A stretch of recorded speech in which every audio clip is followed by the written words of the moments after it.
Good afternoon, everyone. Welcome and thank you for attending, and we greatly appreciate it.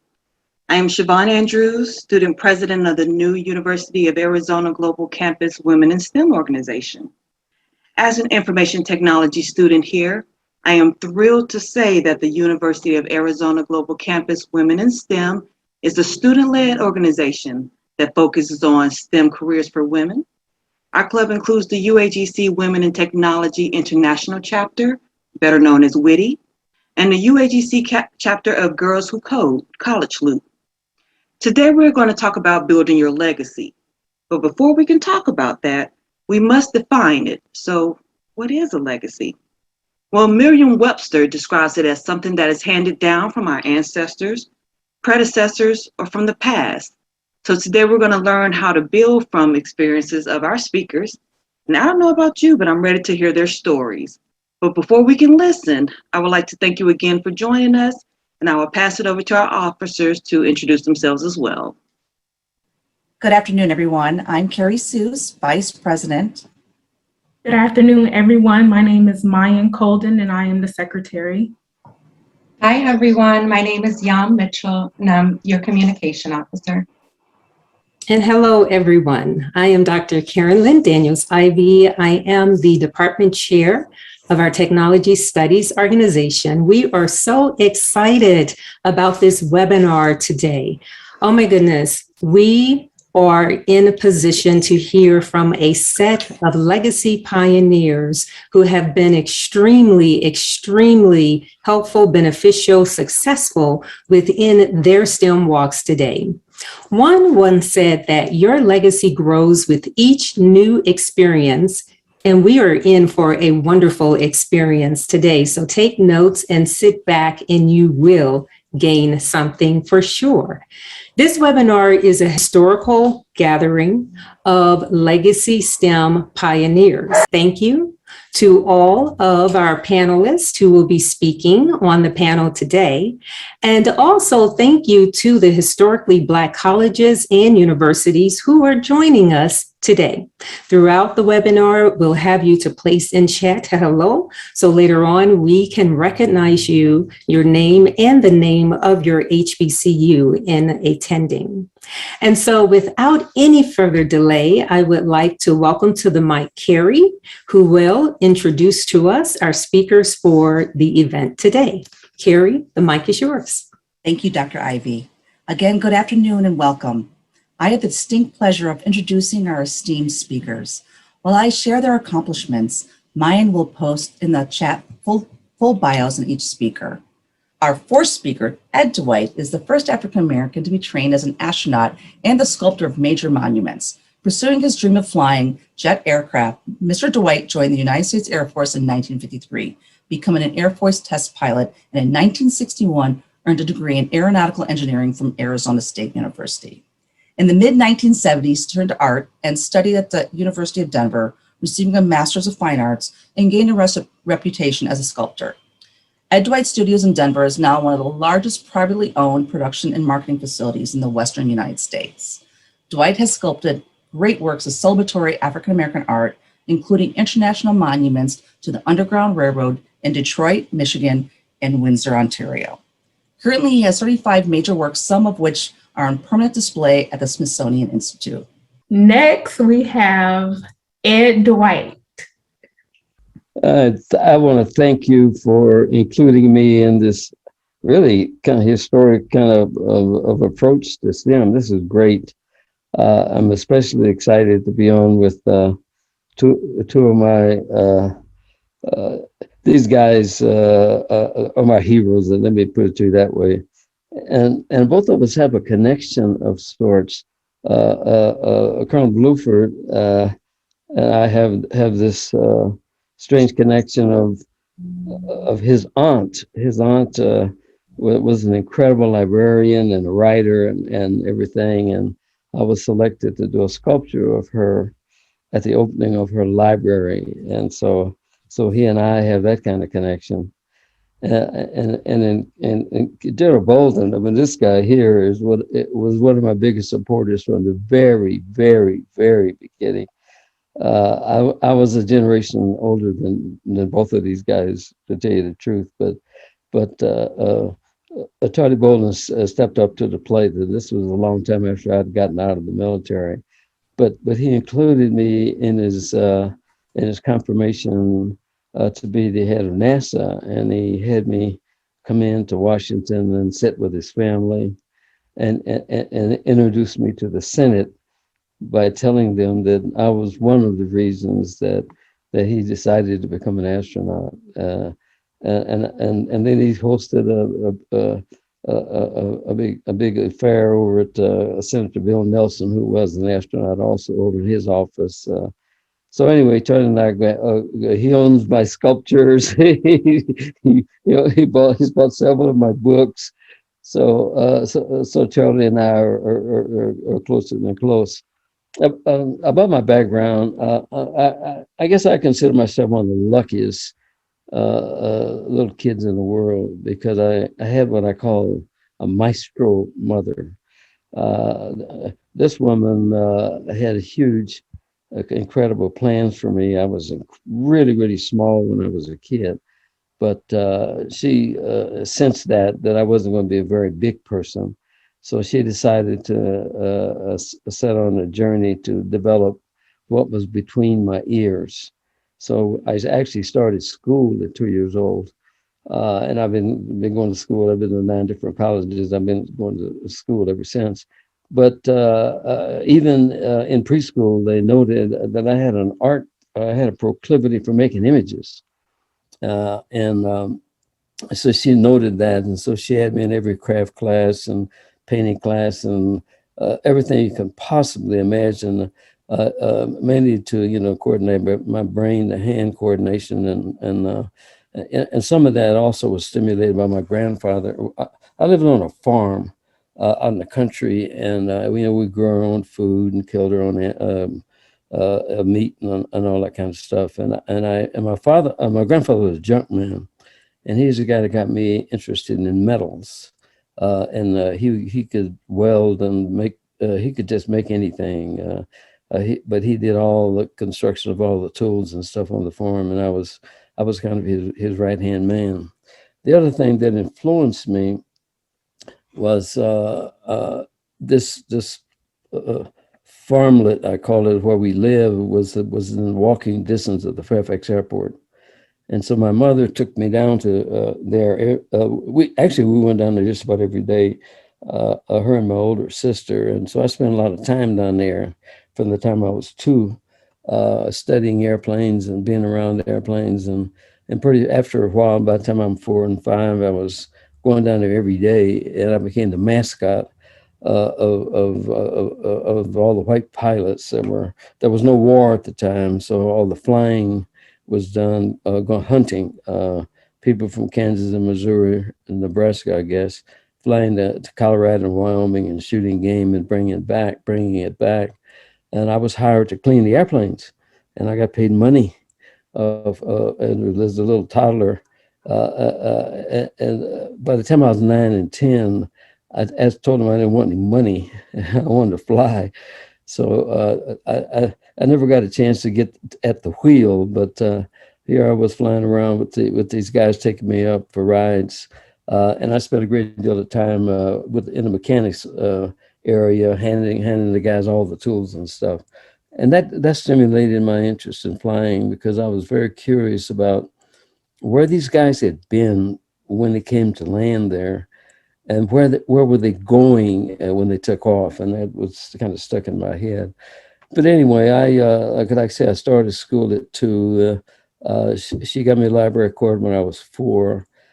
So I got fascinated with the library, and I was on the road since I was a class artist in the kindergarten. I was a class artist at elementary school, and I was a school artist in high school. And I opened a sign shop when I was 14, and I had all the businesses in Kansas City, especially the Black businesses. I did all their graphic arts for them. And then for the white community downtown, I did all the sales stuff on the windows when they were having sales. And I bought my first car at 14 years old with my art money. So I was destined in my brain to be an artist. I did my first oil painting at 8 years old, and so I was headlong. And in high school, I just took art, pretty much art, all the way through. I took some math and art primarily in high school. I never took any physics or chemistry, but I had won the first 3 paintings in the Kansas State high school art competitions, and with that, we were Catholic, and I went to Catholic white school, white high school, white schools all the way through. I only had one black teacher in my life in kindergarten. And so anyway, the nuns took 3 of these paintings, and I won the first 3 places in this competition and got me a scholarship to the Kansas City Art Institute. So that was my calling, and that's what I was going to do with my life until, well, Mom had kept me busy. She got me 2 paper routes when I was 9 because she said I was sitting around being too busy on other things. So she said, you got to bring some money in here, kind of in a joking way. So I got 2 jobs. I got a throwing the paper for the black community, the call paper, and the other paper was for the white community, the Kansas. And on one of my picked up my papers or thrown my papers on to the black community, and on the cover of this newspaper was a black pilot standing on the wing of an F-86 Sabre jet. He had got shot down in Korea. And with my fascination with this flying thing that I never visualized myself as flying airplanes. I'll say that right now. I mean, it just wasn't on my bucket list. And but I saw this black pilot, and it was from my hometown, Kansas City, and it was a little short guy like me. So I saw that and immediately ran down to recruiting and told him I wanted to go to pilot training. And the recruiter threw me out of the office because it's, first of all, you're too short and you stutter, which was true.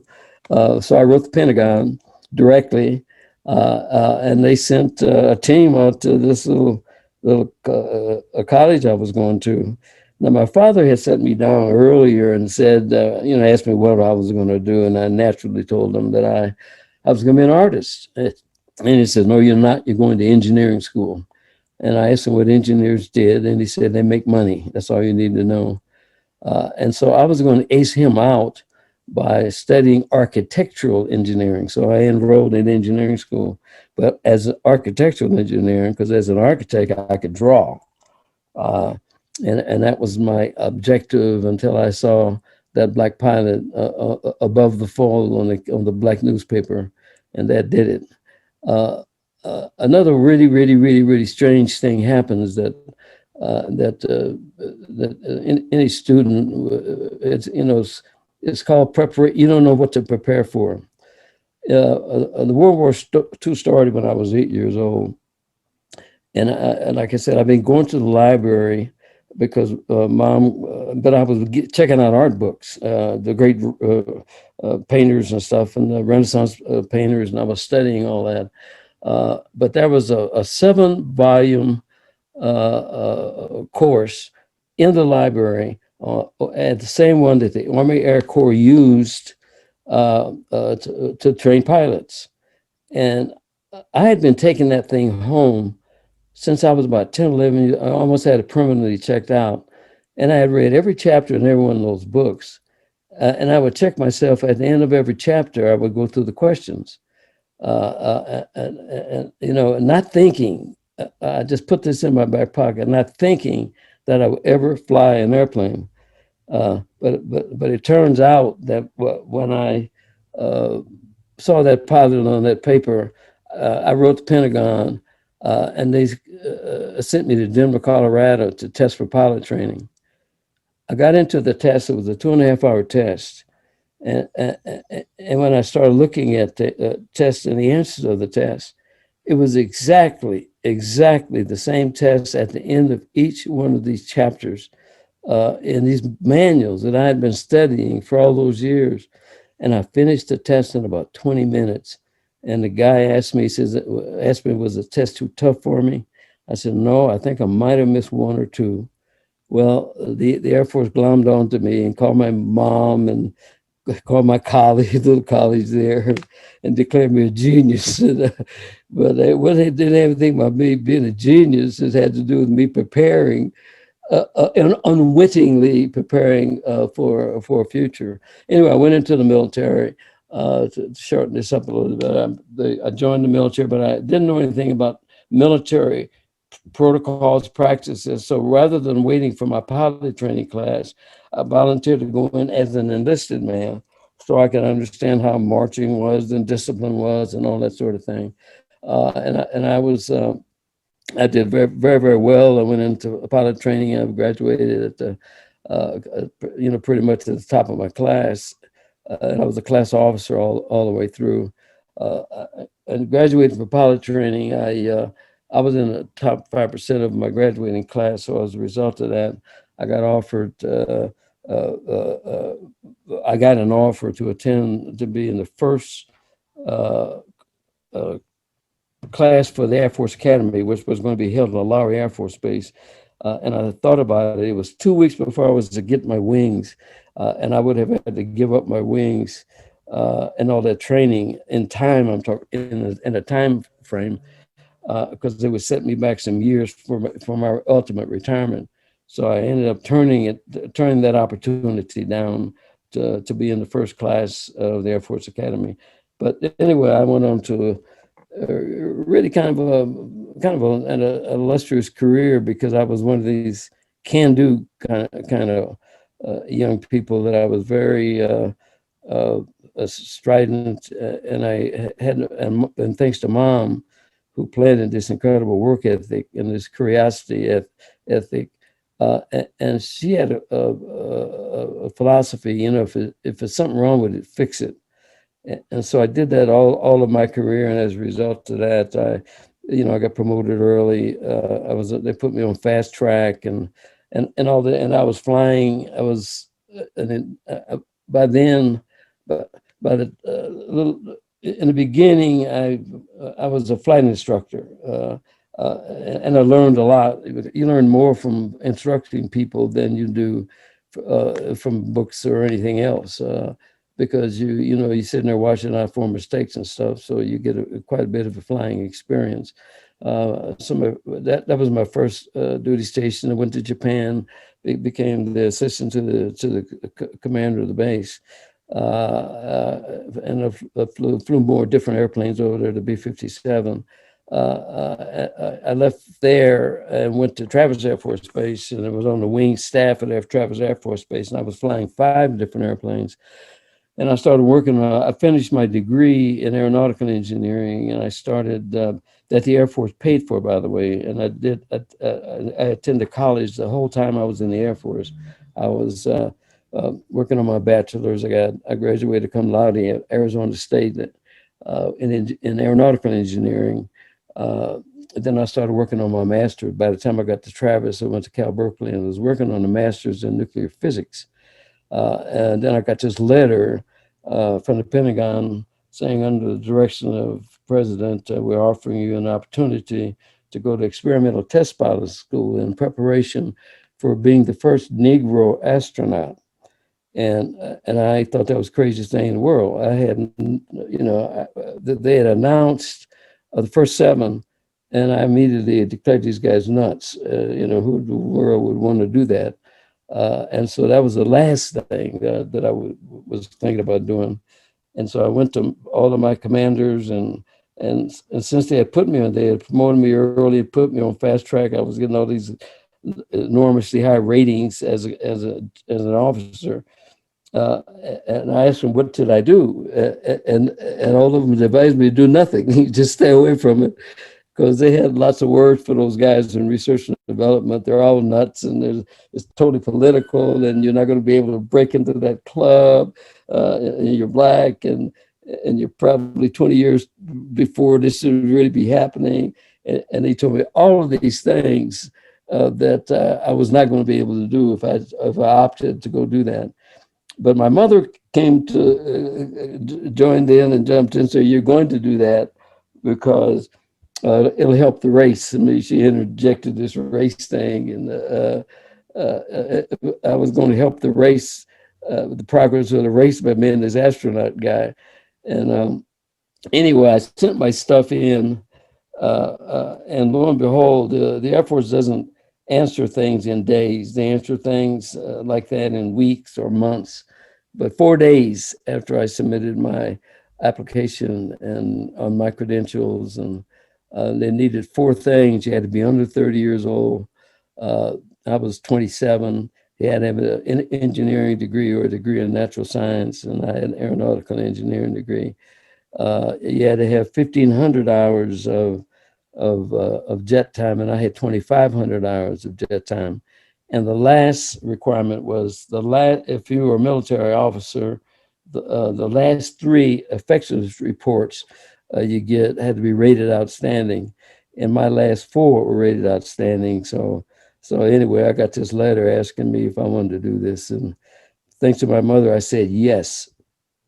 And having no idea that I thought this thing was going to be a nice scientific exercise, and I was going to be in the mix with all these things. But everything that I was warned about from my higher ranking officers that I was working for at the time all came true, because they set this thing up in such a way that I was being crammed down their throats. And they use kind of not so good language to tell the other students in the test pilot school that I was being crammed down their throats. I was a Kennedy guy, and so the best thing they could do was to not speak to me, not talk to me, not drink with me, not socialize with me. And within 6 months, I would be gone. I would self-destruct and just walk away and quit. And of course, they didn't know that I was the Energizer Bunny, and because all that kind of stuff didn't happen. But what was interesting about the whole thing was that I was being handled out of the West Wing of the White House. Nobody else there was, and I ended up graduating, out of test pilot school when they did give us grades. Then I graduated 7th out of 17, and I was being told all the time I was down there that I was not worthy to be there, that I shouldn't be there, that there wasn't the lowest ranking white person in the world was higher than any black, and I was told those kinds of things during my training there. And this was going on weekly. It wasn't something that happened where you can record incidents that were spaced out. This was happening every day. But I fought it, and but what made me so confident and arrogant about it was the fact that I was pretty much talking to somebody in and out of the West Wing of the White House every other day. And so that gave me, the strength to keep on doing this. But I graduated from test pilot school, and then the next thing was to get trying to get a NASA assignment, because there were several people in my class that were chosen for NASA, and everything was fine until November the 22nd, 1963, when President Kennedy was assassinated. And so now, from the political point of view, during this period of time, there was a whole lot of things happening. They had me on speaking tours while I was in test pilot school. I would go to school from Monday till Thursday, and then go on speaking tours from Thursday till Sunday. And I'd get back to the base, back to Edwards, but by Monday afternoon to start classes, which they had already started, obviously. And I would miss the classes on Thursday. And so the white guys got kind of, naturally, they'd be upset about this. What this guy's running around making all these speeches. I made about 2,000 speeches while I was doing all this whole period of time that I was in test pilot school, and trying to make speeches. Because what I didn't know, that there was a deal that was made, and I have to say this because this is critically important. I thought this thing was a scientific exercise, but it turns out that was President Kennedy didn't know any black people pretty much. I mean, he wasn't in the movement. He was afraid of Dr. King, but he needed the black vote. And as a result of that, he supposedly, and this is the way the story was related to me, he called Harry Belafonte to ask him for the black vote. Could he deliver the black vote for him? And Harry says, no, I can deliver people to you who can deliver. So there was 4 or 5 of them: Dr. King, Roy Wilkins, Ethel Randolph, Whitney Young, and I forget the other judge's name. So they met with Senator Kennedy at the time, and everybody gave their spiel. And Whitney Young told Senator, he says, Senator, we cannot get our kids in the colleges. We have no engineers, we have no scientists, and we can't get our kids into the white colleges, white engineering schools. Because if they graduated from a black school with an A average, they immediately downgraded to a C. But we got 4 military academies where I can funnel these black kids into the military academies. Once you graduate from a military academy, these white colleges cannot turn them down for graduate degrees. And so that was the motivation. So Kennedy asked him, how are you going to do this? And so Whitney tells him, make me a black astronaut, and I will deliver all of these kids in these black colleges. But you got to make me a black astronaut and give him to me. And that's what happened. That's why I was running around the country, and they brought me to Washington. I met all the senators, this was a political end, so that they would not get any resistance to my being, nominated, because they were worried about the tax base. And what I mean by that, if you brought a black or a woman into NASA too soon, if a black could do it or a woman could do it, then these 7 guys they hired were not heroes. And so as a result of that, they were worried about bringing a black into that program too soon. But anyway, make a long story short, the president was killed. Bobby Kennedy, actually, the president was a little nervous about this whole project, so he assigned it to Bobby Kennedy. So he was the Attorney General, of course, and so Bobby was the one that orchestrated my coming into the program.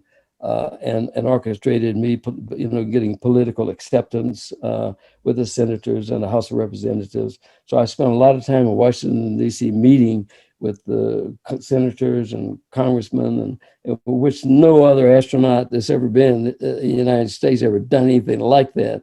So when Kennedy died, President Johnson, I was called in and say, you understand that, the president's going to need his own black astronaut.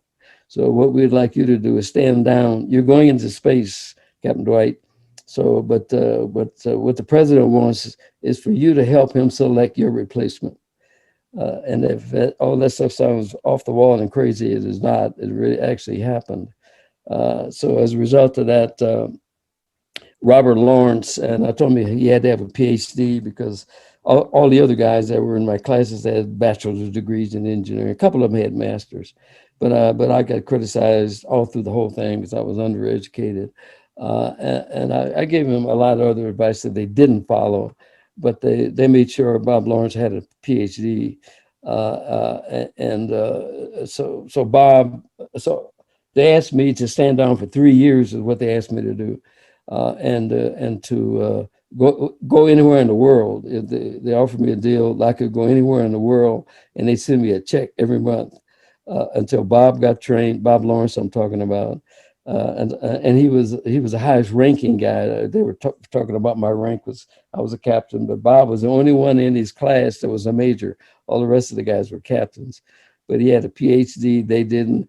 He was a major, they didn't, and that was, as the president followed my recommendations on what my replacement should be. And of course, Bob later got killed, of course, and there are a lot of, there was a lot of crazy talk about how they killed him and everything, but the kind of stuff we were doing in test pilot school, there was a lot of risk involved, and this whole idea of this test pilot stuff. was high risk. Within 3 years of my graduating from test pilot school, there were only 7 out of that 17 I told you. There was only 7 of us left. All the rest of the guys had gotten killed one way or another. So I'm lucky that I'm still alive and well. So I left the military, moved to Denver, was besieged with this new attachment to my name. And reason I left, and this is critically important, to understand the politics of the military. I told you about the meeting at the White House where I was told to go away. Well, they didn't leave that alone because I was still making speeches. Part of the deal was no more speeches.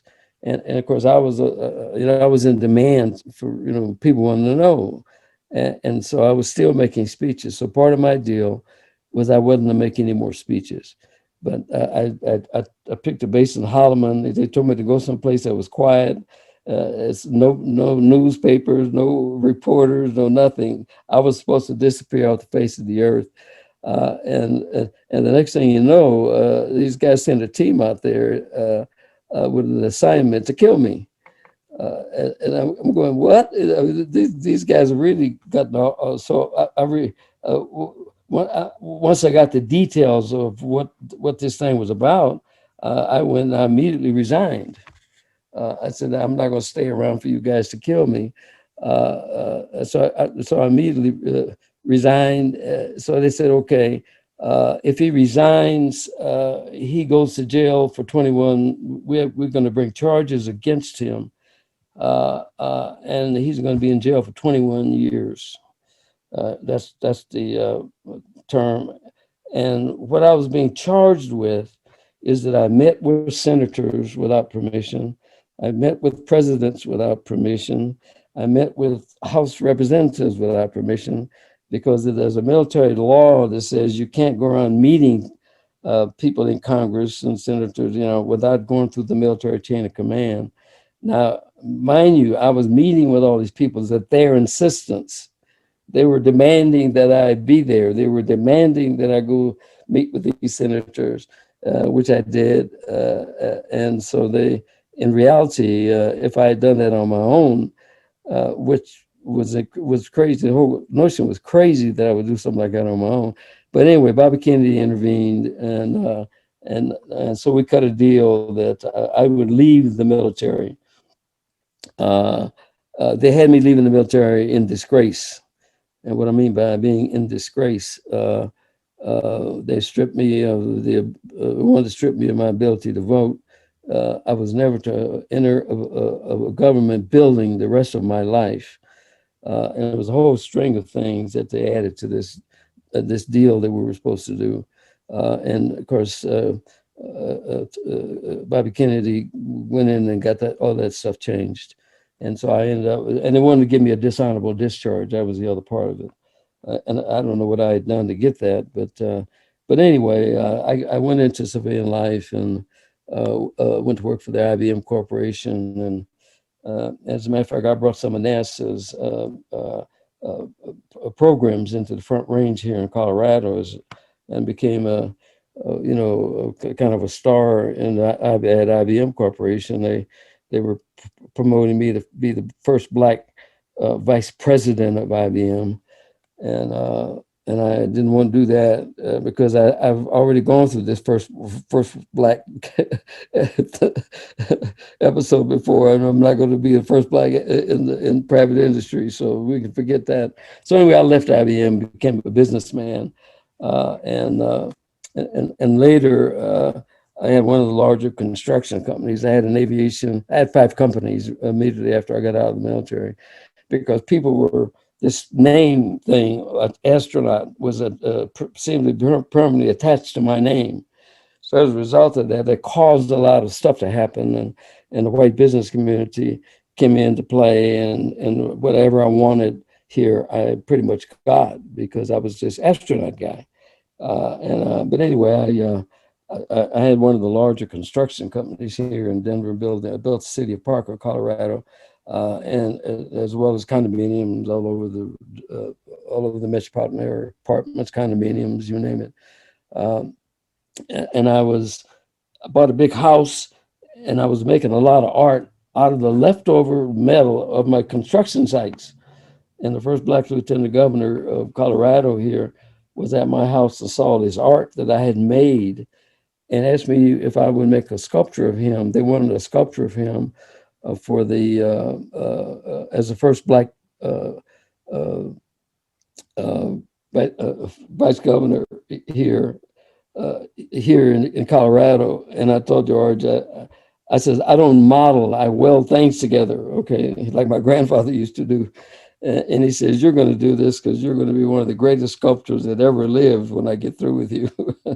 And I kind of laughed at him. And he introduced me to being Black. And I was 42 years old at the time this was beginning to happen. And he said the Black community is not recognized anywhere in America.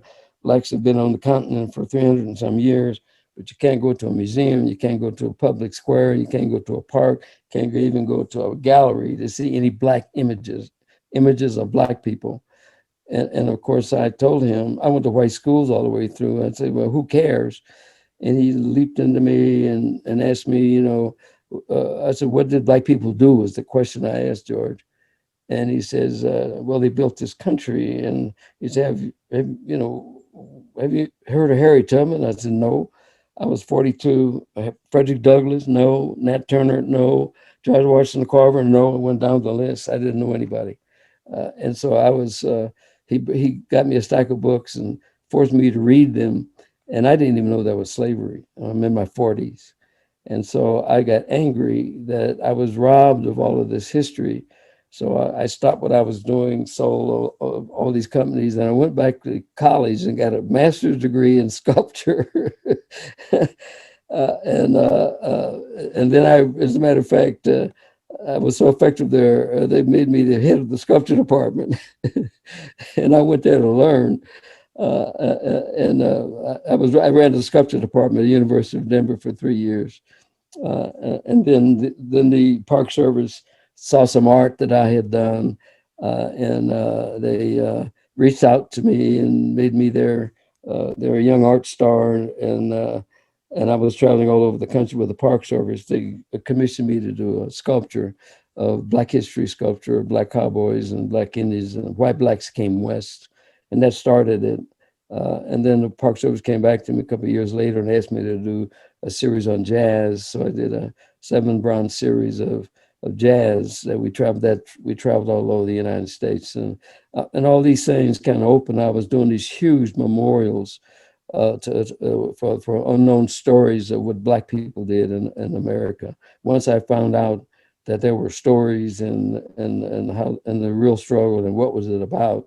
So I've done 130 memorials and public art pieces around the country since I started. And so anyway, that's the kind of a rough thing. I went too long probably, but there's a lot of lessons in there about not, all the plans that you have for your life and how they can be interrupted, and how to give an example. I wanted to be this artist guy and end up being this pilot guy, and then I wanted to be this pilot guy and ended up being back at this artist guy.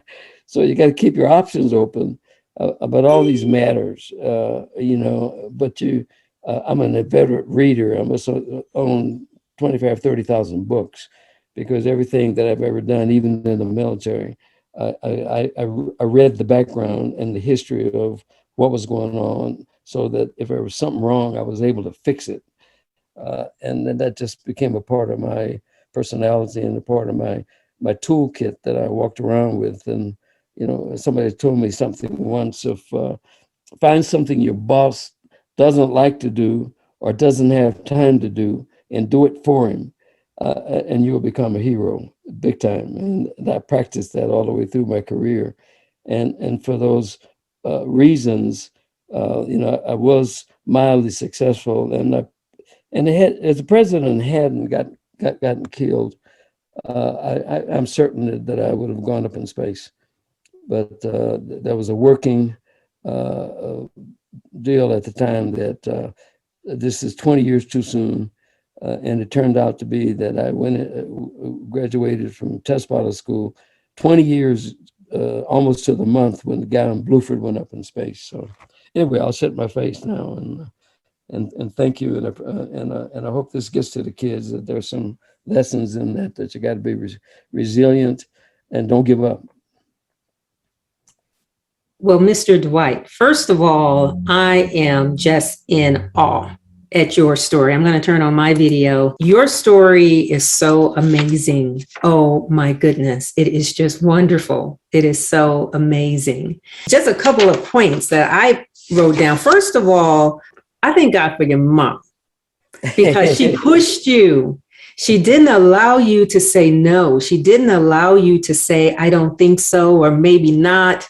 She encouraged you to step forward. And I can tell that has been ingrained in you ever since she started doing that years ago. For the new young mothers, I have to add one more thing. From the time that I could walk, I was the only boy. I had 4 sisters. From the time that I could walk, no matter what went on during the day, my mother walked into my little alcove. Wasn't a real bedroom, it was an alcove, because I had my own, because the girls had, and she'd walk in there and she would rub my head for some crazy reason. And she would tell me, we would say a prayer and everything, but she would tell me anything that happened that day. Like my dad would come in and say something really, dastardly about white people. And she would say, don't forget that. And what she would do, she would rub my head and she would tell me that she loved me and that I was the most incredible person in the entire world.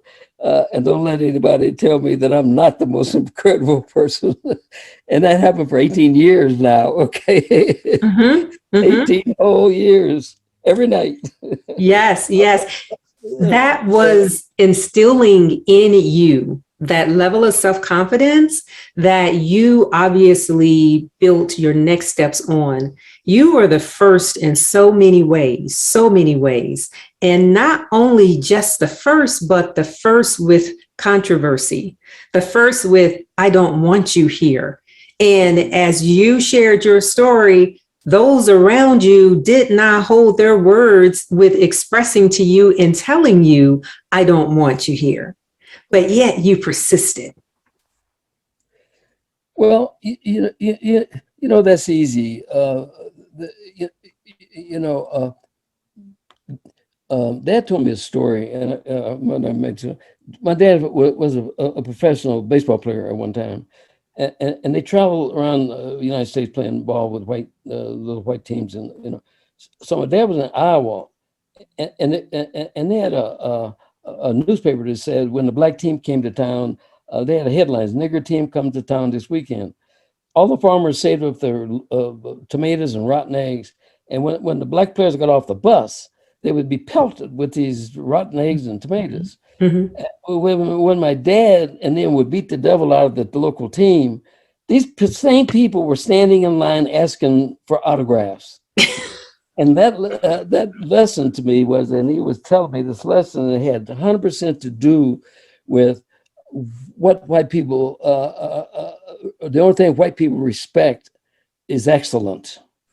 And if they're challenged, they can either get mad because you know that, or you know of that, or you can do that, or they give in one way or the other. Okay, and that's something for the kids to understand. This whole process of excellence, and not being bothered with what these guys were saying.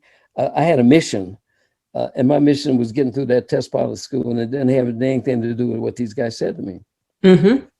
Your mission was on being the best that you could be, being the excellent Mr. Ed Dwight. And that's what brought you through so successfully. Let me ask you a question as far as being the only one, because you were introduced, as you mentioned, in your undergrad, in your K through 12 school that you went to. Ever since you went to school, you went to a majority white school. So you were introduced to that environment at a very young age. Needless to say, let's fast forward when you decided to major in aeronautical engineering. What year was that again, Mr. Dwight? 1951. In 1951. So in 1951, we did not have that many people of color majoring in aeronautical engineering. So you shared the story as far as seeing the magazine and seeing the Black pilot on the magazine, which had a lot of inspiration for you as well, when you were like, oh yeah, before then you weren't thinking of flying. After then, yes, that was number one on your goal.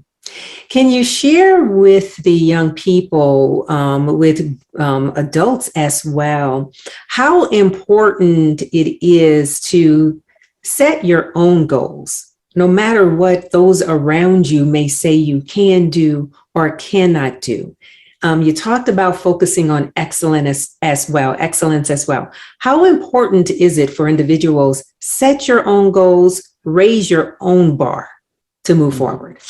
Well, this is where role modeling comes in, and we can sit down and have our dreams and have dreams of things that we would like to do, and sometimes the dreams are unreachable or seemingly unreachable. But the thing that triggered that whole thing off, if I had made up my mind while I was hanging around with these pilots and stuff at the airport, and there was so much a part of my life, there was only white people there, and in my brain, what they're saying, well, this is something reserved for them, since and if I wanted to do this, the mountain would be too high to climb, and I didn't know who to talk to about it. I didn't know where to go about it, and so I had to put that in my back pocket. Being an artist, that part of it. It didn't seem to me, because I wasn't around a lot of white artists, and so that would set me back and saying only white guys can do that.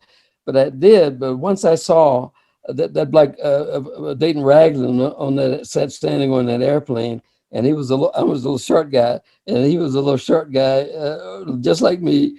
And I said to myself, "Oh my God," and of course that crystallized it for me.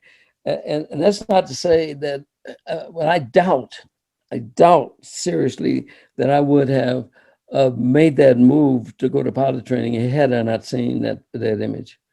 I'm sorry, I would not have done that. I would continue to pursue this architectural drawing thing and to satisfy my dad, get the engineering attached to it, but designing buildings and designing things and stuff like that, because I was a damn good artist when I was a kid. So, but I could master that, and nobody could take that away from me.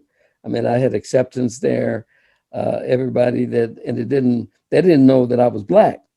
When they submitted those paintings to the schools out there, they gave me the first 3 ribbons in Kansas, which there was only one Black school in the state of Kansas at that time. So so it was really fascinating to watch that whole political thing operate. And I about the racial thing, there was I don't call it conflict. My mother looked like she was white. As a matter of fact, most of her family passed for white. And everywhere she took me, like we went to the library to get a library card, and the white librarian asked her, "What are you doing with that little boy? Are you babysitting him?" That's our white mama, so no, that's my son, And of course, the white libraries wouldn't give me a card anyway. She was there trying to get me a library card, so we had to end up going to a black school that had a good library there in Kansas City to get all these things. That's why I was shocked to see in that black school they had 7 manuals on how to fly airplanes in that black school's library. How did it get there?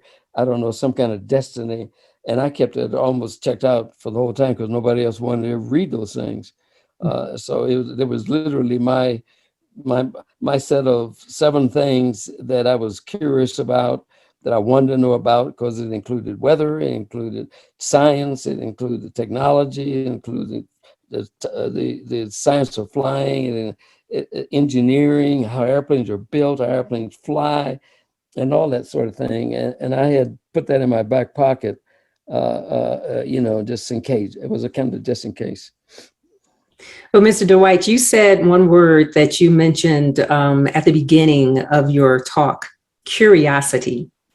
And curiosity for you started at a very young age, and you continued moving with curiosity throughout your career, throughout even after retirement, and moving on to develop sculptures that are now shown across the world, and they're forever for history. Can you give us just a little statement, your view on how important is it for individuals, especially when they're desiring to develop their career paths in STEM, science, technology, engineering, math, or whatever it is that they want to do? How important is it to hold on to that curious element and move with it?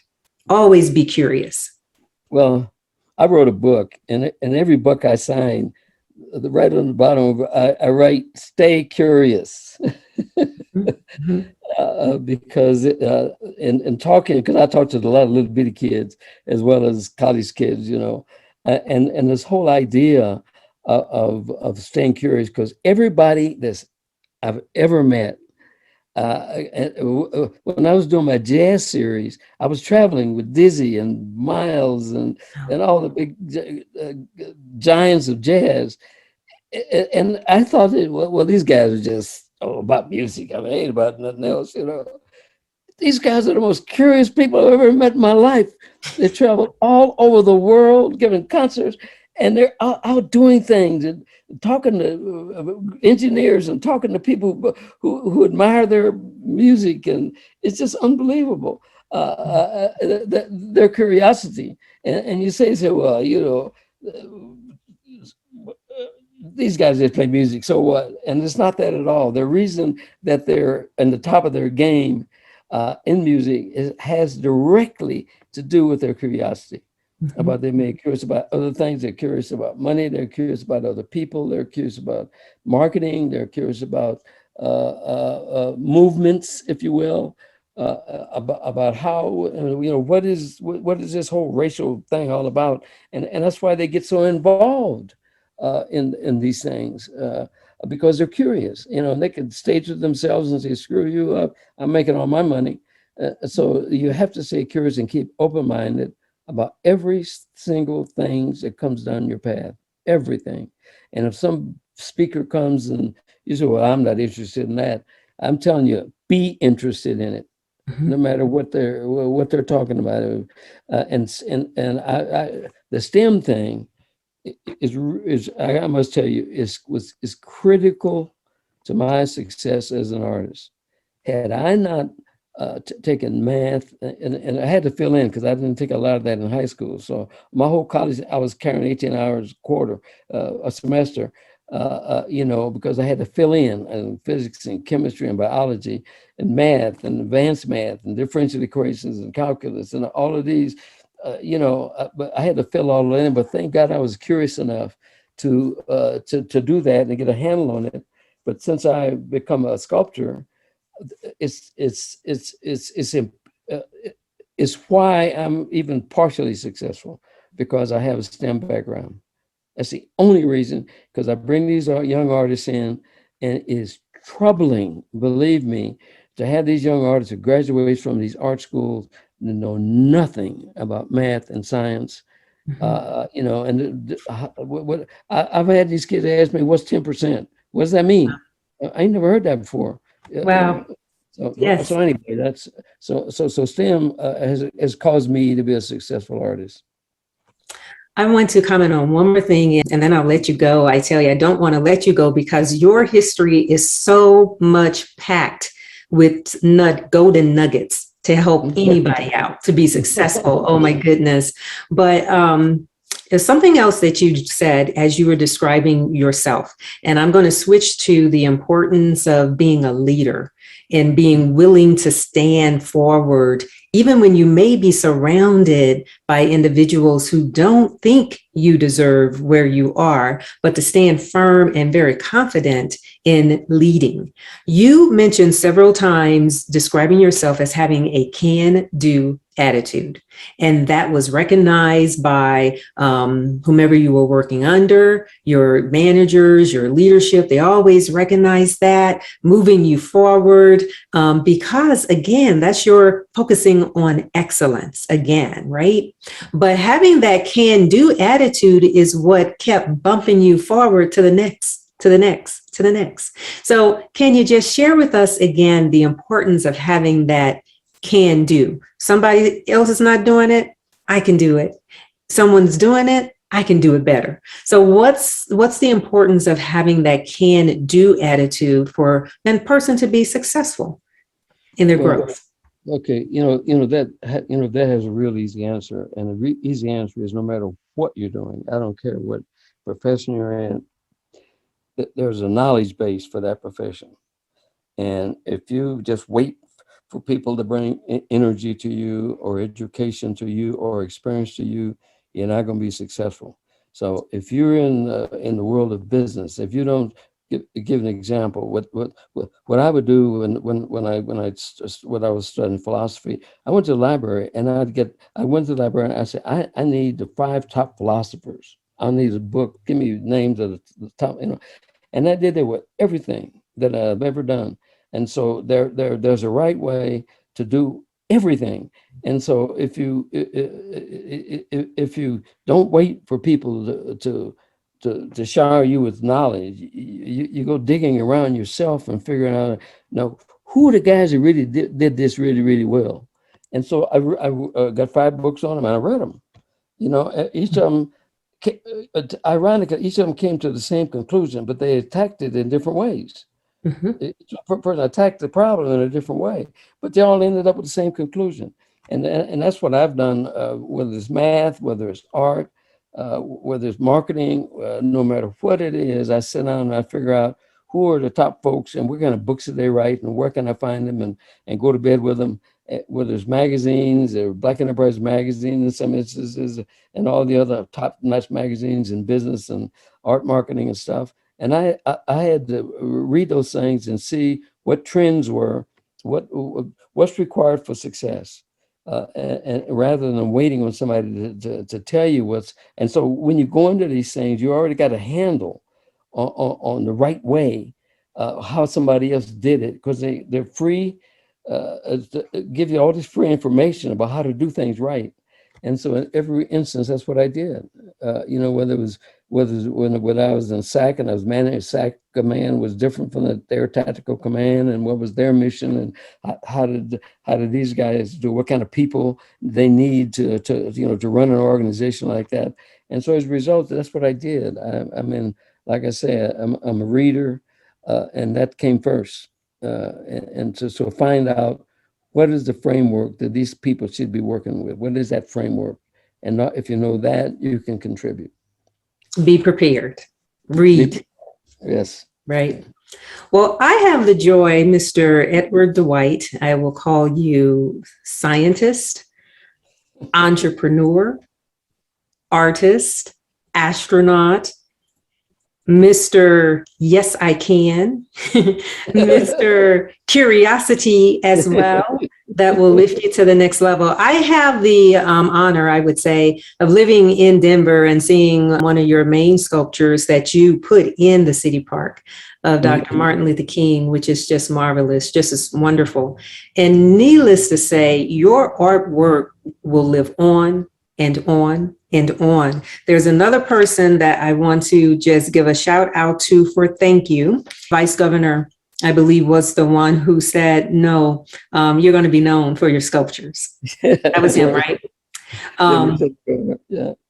I say thank you to him because he pushed you to the next level, and he was so right, because you have opened the door to several people in all different areas. And what I love as well is your work will live on and on and on for the world to continue to see.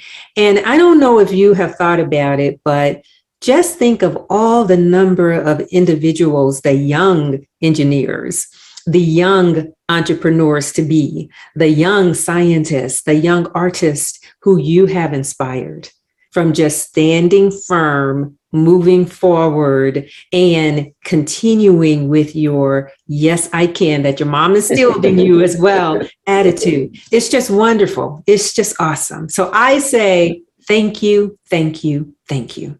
You're welcome, and keep doing your good work. By the way, you're really good at what you do. So keep doing that, please. Oh, I will. So I'm going to say thank you again for taking out this time and being part of this webinar. Everyone, each one of you guys are STEM legacy pioneers in all of what you do, and you have put the icing on the cake. I want to thank you all for joining us, answering our questions, and showing us a piece of you and your legacy. So I really appreciate everything. And I'm trying not to cry because it's excitement and just hearing your story. So I am just so ecstatic about this. So thank you all for joining us today. Next, I'm going to turn it over to Miss Lisa Sims. Thank you, Mayan. And thank you to all our STEM pioneers for sharing your experience with us. I am Lisa Sims, the lead faculty advisor for the Women in STEM. And I know everybody has just been blessed to hear about how our panelists have persevered through their STEM careers, and that has motivated us and encouraged us to do more and to not give up on our journey. And I just want to thank them for being here, and I thank you for being here as well. And I want to encourage you to join the Women in STEM. We have 2 ways that you can do that. You can join either via UAGC Connect, or you can also join via our LinkedIn group, and I will go ahead and put that in the chat. And so that way you can be a part of our organization and you can stay abreast of our events that will be going on, so that you won't miss exciting webinars such as this one.